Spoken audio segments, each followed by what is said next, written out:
Hello, hello, hello. Good evening, everybody. Welcome to another episode of the Caribbean Edge. My name is Shauna Whittingham. Dawn Wilson. And I'm Keith Hera.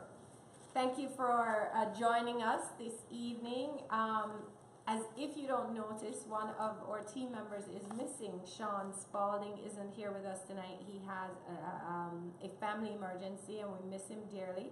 And Sean and Isabel, if you're watching, just know that we're sending positive vibrations for whatever is going on to get well quickly, or we're not quite sure what's happening. So, but we're just sending you some positive vibrations, okay? And we miss you. So reach out to us, let us know how things are going. So with that said, tonight's episode is about voting. And I will start with a question for the panel. And we look forward to you chiming in, those of you who are tuned in. But Dawn, do you think your vote in the presidential election specifically, do you think your vote in the presidential election counts? Absolutely. I mean, there's been through history where not necessarily the presidential election, but different elections where one vote decided, or two votes decided who would win. So it definitely is, as tiresome as it may seem at times to leave work and go. I know how important my vote is, and my kids are of age to vote. Nice. And I take them, it's a family event, because I want to teach them from early the importance of voting as well. Nice. Good, good. What about you, Keith? Do you think that your vote in the presidential election counts? Oh yeah, it really does. And I know most people will say, well, you know what? I'm just going to use the last election as a example. Last time there was a lot of people who did not, for a lot of good reasons, did not like both candidates. I'm just going to be honest. And that was a discussion. So they'd rather say, let me stay home. But for those who were strong with one candidate, they showed up and they also brought their friends along and their relatives and whosoever is in their neighborhood. And at the end of it, you're like, oh my God, of the two choices, it would have been this one or whatsoever. But the problem still lies on your shoulders. If you have a choice of the two poisons, so to speak, then at least go the one that you would most likely, because then the chance of the opposite being instated, then is quite strong, and the vote has to be there. It's not what you don't do, but what you do may result in who is elected. Okay. All right. So before we get into further discussions about whether your vote counts or not, let's kind of dial it back and get into the history of voting. All right, so just some research, some information to share with you and our audience. In 1788, the founding fathers of the United States established the Electoral College. The American people do not directly elect the president. Instead, the Electoral College elects the president. And so we learned, if we didn't know that, we learned that this last presidential election, right? Correct. I believe it happened in 2000 as well. But the electoral vote, what happens is the Electoral College votes are divided among the states. Each state gets 2 votes for its 2 senators and the vote for each of its representatives in Congress. The number of congressional representatives vary from state to state depending on the state's population. And so if the candidate wins the popular vote, a vote cast by the citizens, you and me, in a state, then they win the state's electoral college vote. It is possible mathematically, however, to win the popular vote and lose a presidential election if the candidate does not win enough electoral votes. Well, and again, we went through that, so we understand how that works. The last election showed us how that worked, right? But coming up the next year, in 1789, the U.S. Elect George Washington as its first president. And in 1820 through 1830, as states joined the Union, they created their own state constitutions outlining who is allowed to vote. So Right. now they started to pick and choose Who can who vote. exactly. So eligible voters are most back then. Okay, again, guys, this was back in 1980s through 1820s through 1830. So eligible voters were mainly white males who owned property. A small number of free black men were allowed to vote, but no women, either white or black, were allowed to vote back then. Okay. So now in 1840, women began to organize to petition for suffrage or the right to vote, basically. All right. And it's interesting because I'm just gonna pause here because at work today I was polling people. I was like, do you think the same question I asked you, do you think your vote counts specifically in the presidential election? And it was interesting. Mostly everybody said yes, especially because we live in Florida, and Florida is a swing state. Right. But some people genuinely believe that their vote doesn't count. Not that it doesn't count. Let me rephrase that. They count your vote, but that it doesn't matter or affect the outcome. Well, the only time I know certain people vote didn't count was when Gore was running, and we had something called a chance that they had to recount. And when that, all of a sudden we hear, Gore has Florida. The next thing we hear is, wait a minute, Bush has Florida. So anyway, that's the only time. But other than that, even if your vote did not come in, then it would not matter. Of course, just something to chuckle about, but it's pretty serious. Right. If you did not vote, we wouldn't even have a chance. So with what happened on that in that instant, what can we say? Right, and I do want to rephrase how I said it. I'm not suggesting that your vote doesn't count. They count your vote, but the question I was asking folks at the office today was if they felt like their vote would make a difference. So we're kind of basing our conversation on that. So. Right. You want to go on with the history lesson? Yes, please. Yeah. always willing to listen and learn. All right. So in 1964, guys, which wasn't too long ago, right? That wasn't too. Because fast forward now, I skipped over a bunch of years. But 1964, on January 23rd, Congress passed the 24th Amendment to the Constitution, outlawing poll taxes. So poll taxes or taxes, fees, they used to charge fees for voting, had been used to discourage poor people from voting. So with present day, we hear of or we see tactics where they do try to stop certain people from voting, but that's nothing new, right? Because they've always tried to, and which leads me to the point, like if your vote don't matter, then why try to dissuade people, right? Exactly. So in 1965, the Voting Rights Act is signed by President Lyndon Johnson. The act enforces the 15th Amendment by explicitly stating that obstacles such as literacy tests are complicated instructions are against federal law. So that was another tactic, right? The people Dissuade people from voting. Right. Yes. Always. I mean, it's tough, right? I remember when voting just started, it wasn't really on. There's certain things that we can touch on later on in the show, like gerrymandering and so forth, where the powers that are in can sway how the vote will be counted and what will be important. But we'll get into that a little bit later, just what that means. Well, I want to take a minute to just acknowledge everyone that tuned in. Thank you, and thanks for your comment, Andrea. Voting in presidential elections is important.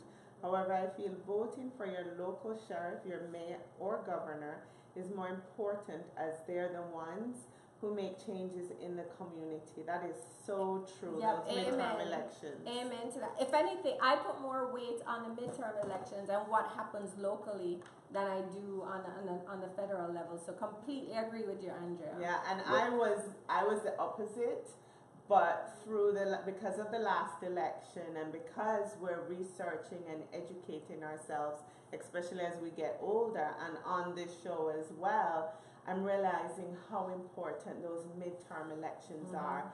They actually impact us more as a community as well. Who made that comment again? Andrea. Andrea. Wang Sang? No. No, No, no. last name No, I is Kerry Nation. All right. Oh, all right, Andrea. Yes, I do believe that that is important.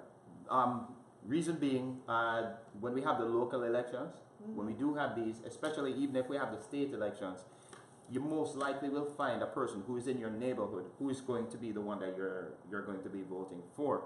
So there's a lot more of the personal attributes that's there, and it's a direct connection because the action that will happen as you ask for it to be for any changes, it will happen immediately, and the result will be.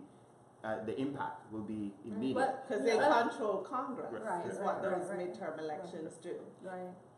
But let's say, for instance, let's say from city to county to state.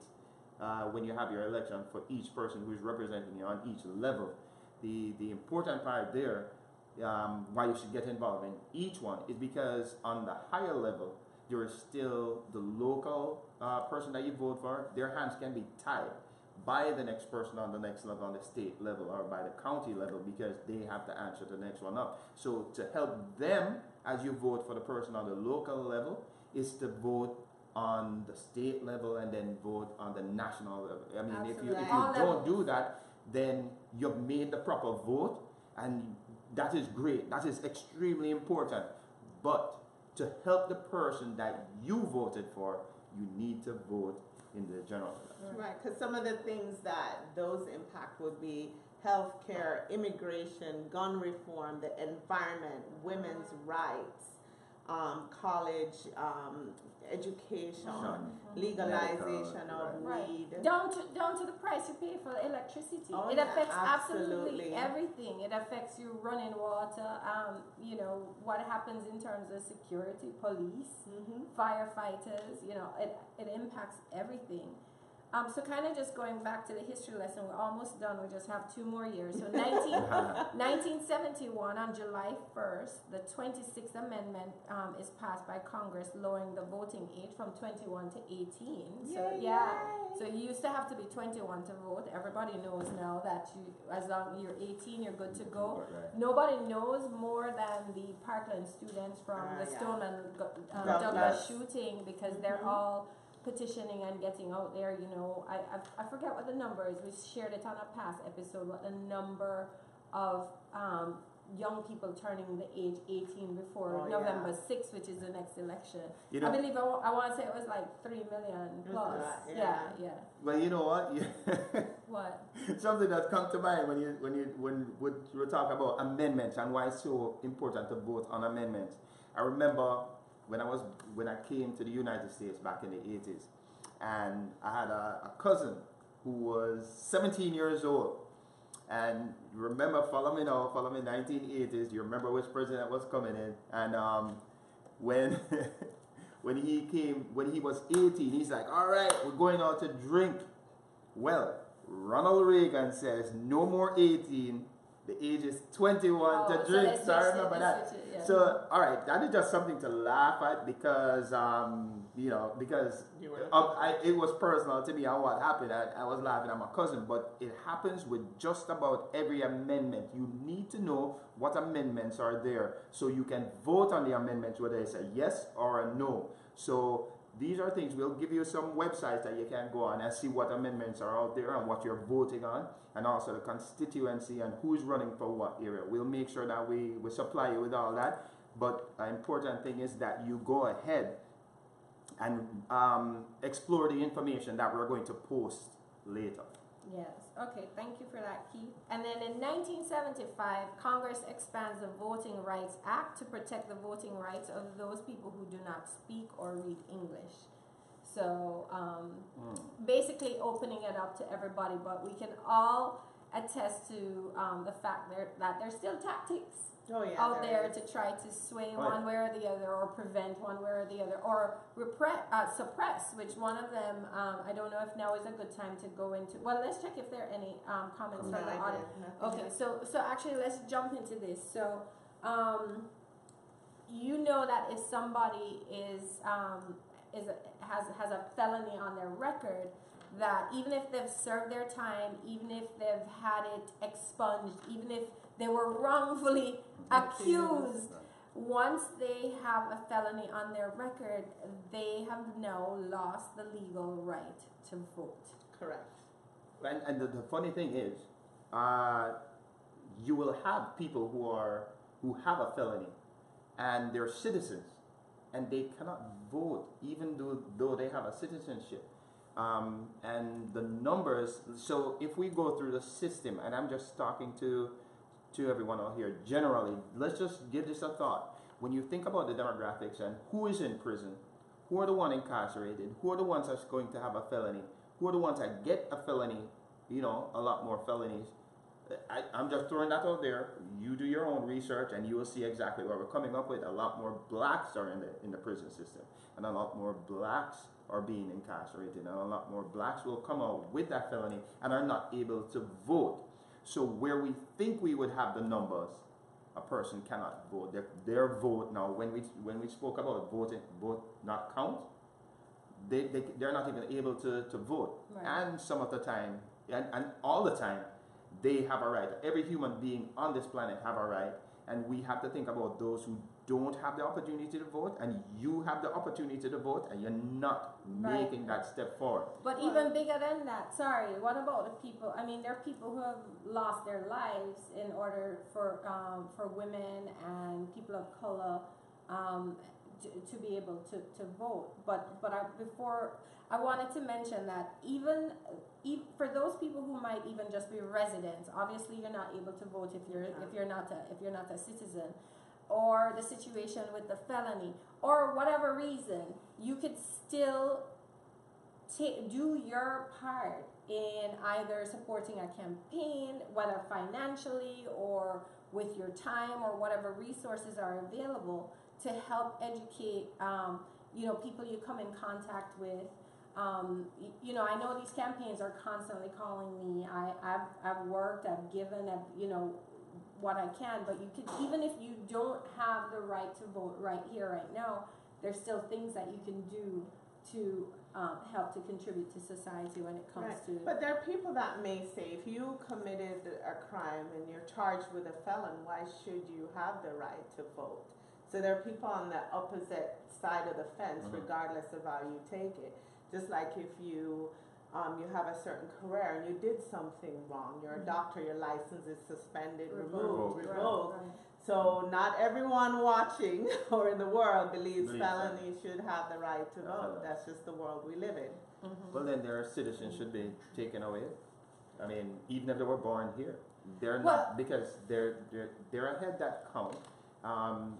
They're still legally able to contribute to the society, and they should have a right to thrive, because I think the jails are when someone has been wrong and went to jail and come out and has a felony or have a conviction on their on their record. When they come out, if they want to make amends, they should be given the opportunity to make amends. And what is happening here is most of these people aren't given the opportunity. So then they find themselves in a cycle, and the only way for them to Just keep doing doing bad what things. they've been doing. Right. My comment about taking that right away is, certainly if somebody has committed a crime, specifically a felony, and they are serving time, then I get it when they as long as they're rightfully accused and rightfully being punished. However, I'm talking about there are people who have either served their time, Right. and or for the citizens or Or proven wrong. wrongfully accused. Right. Right. I those are the people I'm talking about, that because if they've done their time, etc., then should they not become a part of regular society, Yes. again with those rights? Yeah. Right. Agreed. Right. And Andrea, thanks again for commenting. She states, I was reading an article about voting, and it stated young people were the ones least likely to vote, even though they are the ones that will impact mostly. So kudos to Dawn and team that you're doing is so important. also we need to listen to young people and change how we go about voting. I absolutely agree with that, Yes. and that's who we want to target is our young people that need to vote, and we show that more young women are going out and taking a stance than men. So let's not forget about our young men as mothers and fathers to encourage our youth to go out and vote as well. Like we've discussed, that age of 18 is so important as well. You know, I was watching Trevor Noah the other night. I love him. He's hilarious. But one of the reasons I love his show is because he talks about current events, what's happening in the news, and a big portion of it is political. And one of the things he said is, you know, as an old person, it truly is about the younger person or the younger generation voting, because they're the ones who have to live with the outcome of those votes or lack thereof. So yeah, no, absolutely agree with that, Andrea. All right, so yeah. Can go ahead. I read this what I brought here about the 19th Amendment? So the 19th Amendment to the United States Constitution granted American women the right to vote. A right known as women's suffrage, and was ratified on August 18, 1920, ending almost a century of protest. Right. I want to talk about the protest part. So I know a lot of gag orders are going on. They even want now to say we cannot protest in Washington, D.C. There is not supposed to be any protesting around the Capitol. So that is something that they're pushing to have. Now that's taking away your right as a citizen to voice your opinion. That's one amendment that's out there for you. So you have the right to speak, you know, of your opinion. Now, what I wanted to say is what happened for that drive to come through was the talk. Hey, we needed rights. And I'm just breaking it down in a simple form for everyone to understand. It always starts with a talk. We have rights. We want to vote. And that's what women did. And then they started the protest. It says a century of protest before they got the vote. Now, for all the women out there, for all the women who were sacrificed back then to make you have a right to vote, if you sit on your duff while you have the opportunity and others fight and were hurt and some died, and you don't take your vote, then you're sitting on top of their grave. I hate to make it sound that bad, but they died, they suffered, so you have the right. And that is just one point. We will get into the black vote and minority vote and the rest of that later on. But please, you have an opportunity. Please use that opportunity to vote. Yeah, so let's take a break in this segment as far as, because elections are coming up, right? November 6th, which is a Tuesday. November 6th. Yeah, which is another thing, actually, on the Daily Show, when I was watching it, they have a new young person on there, and he was saying, it's not designed around young people because, it's not, everybody works on a Tuesday. Like, why isn't voting on, like, the weekend? We have early voting anyway, but we do want to talk about some of that. You can always request your absentee ballot, and it's simple. You fill it out. It doesn't require postage. You send it back in. It's easy. You don't have to go out there and stand up in no line. I remember when I was pregnant with my first daughter, I did not, my due date was close to the election day, and I was not going to miss my vote. So I remember being out there. Actually, I was pregnant with my second daughter, and my first one was in the thing. Poor thing, she stood up out there in the line with me. Yeah, Zoe. I never forget.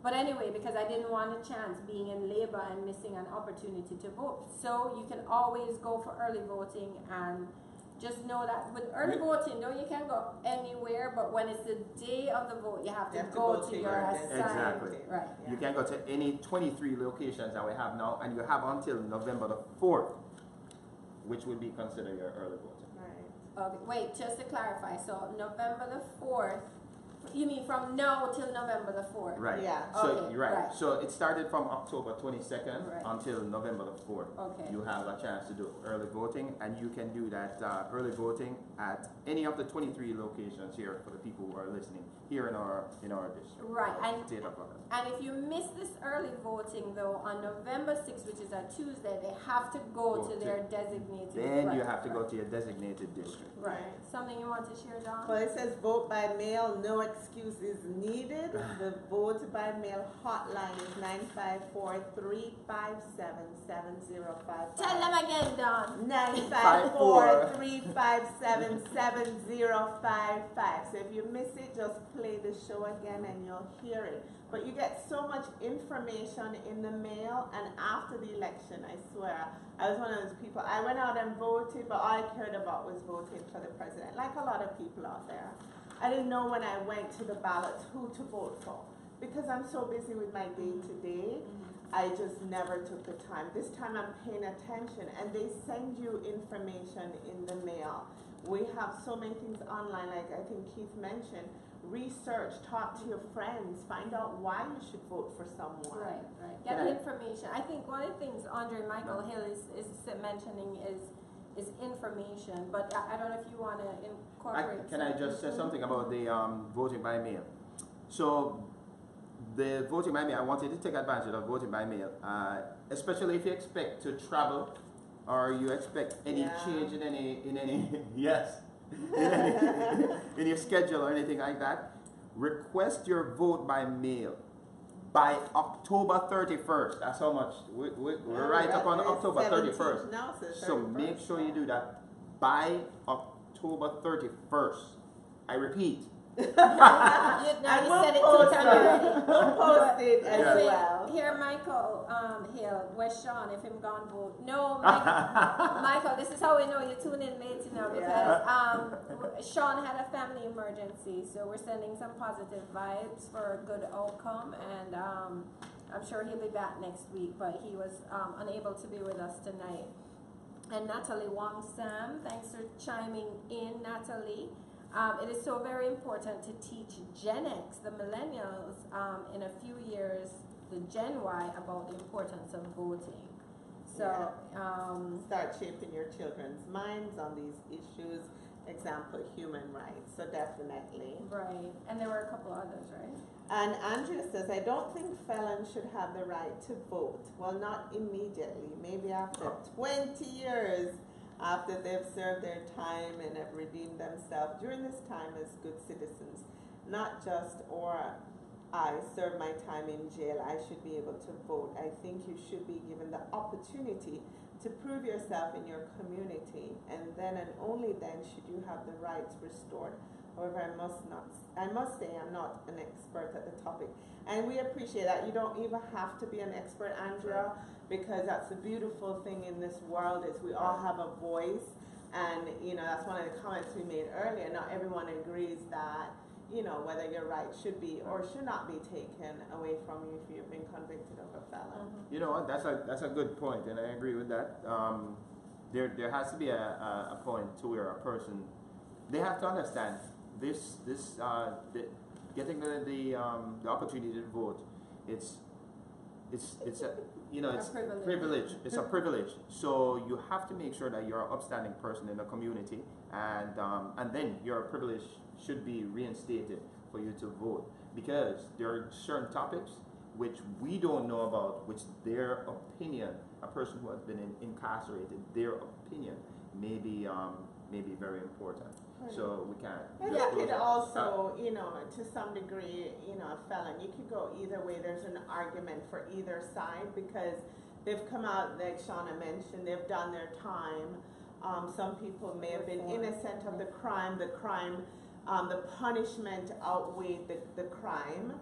And they come out, and it's a way back into society if they've proven themselves. I'm not sure about 20 years, Andrea, but just proven themselves, and they want to be back in society. Yeah. One other thing I want to add to that too. This is not too many of felons or people who have been incarcerated but a lot of people have come out of prison reformed. Yeah. They go in and they read law books. There are people who come out of prison and they're lawyers, they're attorneys now. Yeah. You know, they decide once they're in there to become a better person, to educate themselves, and again, that's not the majority, but one of the reasons it's not the majority either is because they are suppressed.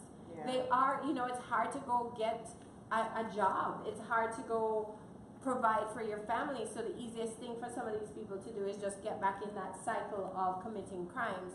But no, we agree with you. If if a crime is committed and rightfully so, then yes, you lose that privilege. However, you guys know who mainly are targeted and placed in prison. So that's all we have to say. But did you guys know that your voting history is public record? Yes. Okay. So your public history is voting record. Excuse me, is public record. Your voting history is public record. I can't talk tonight. And basically, what that means is they can't tell who you voted for. Can you fix that? You can't tell who you voted for, but they can tell that you voted in the past. So right. yeah, so that's not a secret. Thank God it's not the Caribbean, because then we'd be in trouble if they knew. But I found that out by looking up my address one day. Yeah. And my entire community came up. It told whether we were Democrats or Republicans. Right. It told me who in my household voted, Right. our actual age, everything for all my neighbors. I knew Yes. everything about my neighbors in an instant. Another thing, if you've ever donated financially to a campaign, that's also public record, which is why they constantly call you over and over and over. I'm just joking, but no, that is also public record. The other thing I want to it slipped my mind now. We were talking about it being public record. Can I say something in the meantime? That's what I remember. There, you do have the opportunity, and we'll be sending the link to this. You do have the opportunity to download your sample ballot to understand who and what you will be voting on. So we're going to send you the link at the end of the show, rather than going on all those links for where you can get a copy of your vote by mail, where your constituency is, just by your address, and we make sure we have all of those ready for you at the end of this, at your location. Yeah. So in Florida, you need to register to vote 29 days out. So we're obviously past that because it's November 6th that you have to vote, right? You have the dates when to vote. If you have your ballot, fill it out and send it in. It does not require any postage. And you need an ID to vote as well. You do. So that is also one way that people get discouraged from voting, because they don't have an ID. And the cost of an ID has gone up. So there are people that don't have a driver's license, can't afford an ID, and that removes their right to vote. So Some states, I don't know if it's still 11 states, you can actually register on the day of and vote. But Florida is not one of them Yeah. people, so yeah. What else do we need to let our folks know? if you don't vote, don't complain. That's the strong message that people always say. So when you start complaining about things that are happening and your friends say, did you vote? Then the obvious answer is, and don't complain. So make a difference with your votes. Right. Yeah, one of the things that we always talk about here on the Caribbean and on TCE is having that talk. It is very important that you guys get together and talk about exactly, once you have all the information that we're going to send you on the ballot, the vote by mail, the early voting, the election, well, once you get all this, the links that we're going to send you for you to download and get all the information, we want you to start having that talk with your family and friends. The one thing that we normally have is this thing where we don't talk about politics and we don't talk about religion, but it's very important that at this time you do speak about politics, but speak about it with an open mind and not try to sway with your personal feelings, but with factual information.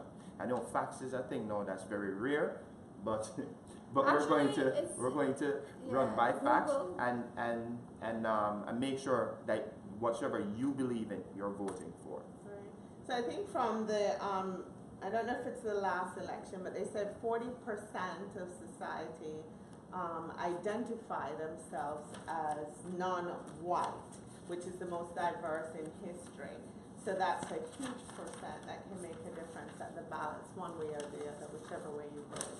Right. Just one thing I want to add here is that, you know, if, you know, I spoke to so many people over the past week about how, you know, if they think that their vote count, and, you know, a large number, specifically to the presidential election, not the midterms.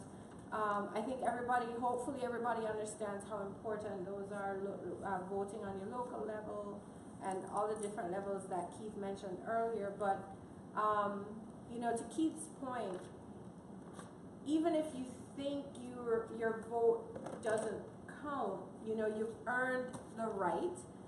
People have fought for that right. People have died for that right. So to just kind of throw your hands up in the air and not partake, personally breaks my heart. Yeah. So hopefully you do get out there this election and do your part. But you know, now we wanted to do this show now, even though the election is on the 6th, Tuesday, November 6th. We wanted to do this now because you still have time to research and educate yourself. Be careful of what you see on TV, because obviously those smear campaigns, which I hate. I wish politics would just ban that, you know, because, you know, they try to tear each other down. But you can do your research and understand who supports what, who is about what agenda item, and then you make your decision. We're not here on the Caribbean Edge to tell you who to vote for. That is your right. But you still have time between now and November 6th to do your research, to get educated and get some information, and go ahead and exercise your right. Just to let you know, if there are certain things that need to be amended, if there are any amendments that has to be made, it can't be by one vote. It has to be 60%. The vote has to collect 60% before there can be an amendment.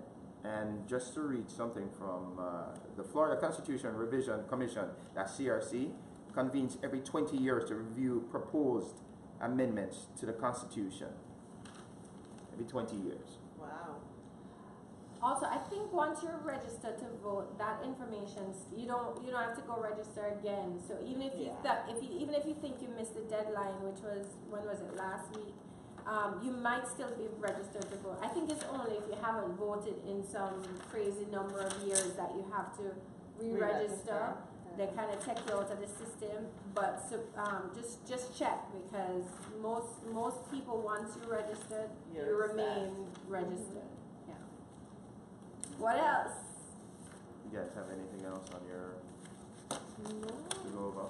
I hope I can give a shout out to a buddy of mine, a pretty close friend, who is trying to get as much voters out and is giving a lot of information.